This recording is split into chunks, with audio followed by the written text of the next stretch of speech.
I'm really lucky because the nature of my job is that I get to travel the world constantly. And I'm often in places where people are like, oh, what are you doing there? You know, like in January I did shows in Botswana and Namibia and South Africa and Kenya. And I get really irritated when people ask me those questions and I'm like, do you not think that there are gay people there? Like maybe whatever. So maybe wherever I'm gonna go. And I did my first ever show in Nairobi.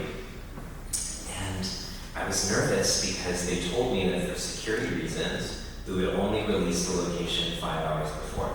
So everyone bought tickets and they knew that they would get a notification on their phone where the location was 5 hours before. And I was like, are people really gonna show up?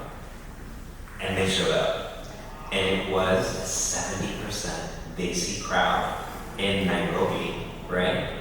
And it was one of my favorite shows I've ever done because I was up there being like, I had no idea anyone in Kenya knew who I was, one, and two, I don't know you, but I love you. And then that night, we all went out dancing, and my hosts were a collective of Ethiopian queer refugees. So a lot of Ethiopians are fleeing from Ethiopia to Nairobi, and they had like a flank of like 40 of them who were extremely cute, by the way, and they just literally showed me the most hospitality ever. We were dancing all night, having a private security guard. I was like, okay, and I remember going to sleep that night and being like, I was taught growing up so many things that would make what we experienced tonight impossible, and it's real and it's felt.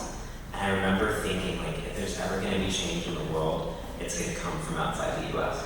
It was this really profound sense of, like, I feel so lucky to interact with queer people outside the US because they don't have support from their governments, they come to each other.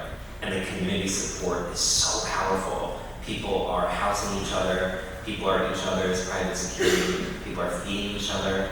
And I take that tenderness and I try to bring it back to my friends there. So that's one of the stories that brought me.